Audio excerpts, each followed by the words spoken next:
திருமகள் TV பல்சுவைகள் படைக்கும் பாசறை. தமிழ் சினிமாவில் திரைக்கதை மன்னன் என்று அழைக்கப்படும் கே. பாக்யராஜ் எம்ஜிஆரின் கலையுலக வாரிசு என்று அறிவிக்கப்பட்ட நிலையில் தனது மனைவியின் பிரசவத்தின் போது எம்ஜிஆர் தனக்கு கொடுத்த சர்ப்ரைஸ் குறித்து ஒரு பேட்டியில் தெரிவித்துள்ளார். பாரதி ராஜாவிடம் உதவி இயக்குநராக இருந்த பாக்யராஜ் புதிய வார்ப்புகள் என்ற படத்தின் மூலம் ஹீரோவாக அறிமுகமானார்.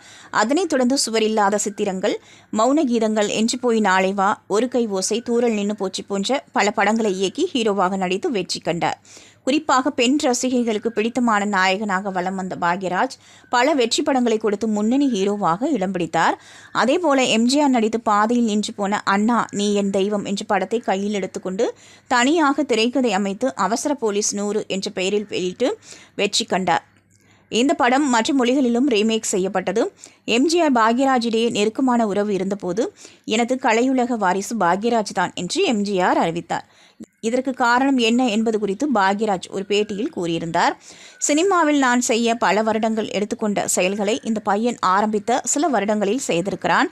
எனக்கென்று ஒரு பெரிய மாஸ் வருவதற்கு எனக்கு பல ஆண்டுகள் ஆனது. ஆனால் இவ்வளவு சின்ன வயதில் பாக்யராஜுக்கு அந்த மாஸ் கிடைத்துள்ளது.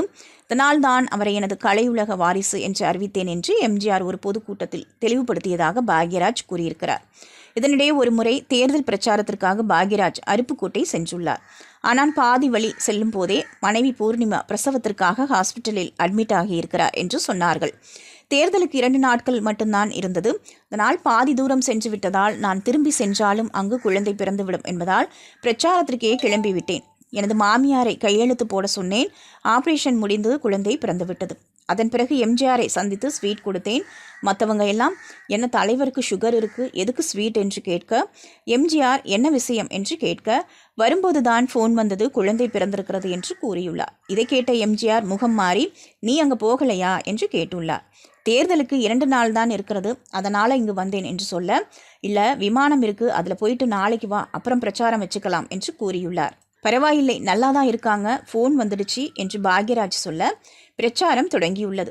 நான் செல்லும் இடமெல்லாம் எனக்கு ஃபோன் வரும், பூர்ணிமா பேசுகிறாங்க என்று. நான் கவலைப்படக்கூடாது என்று ஹாஸ்பிட்டலில் ஒரு ஆள் வைத்து எம்ஜிஆர் இந்த வேலையை செய்துள்ளார் என்று பாக்யராஜ் நெகிழ்ச்சியாக கூறியுள்ளார். திருமகள் டிவியை லைக் செய்து உங்கள் நண்பர்களுக்கும் ஷேர் செய்வதுடன் சப்ஸ்கிரைப் செய்து ஆதரவு தாருங்கள்.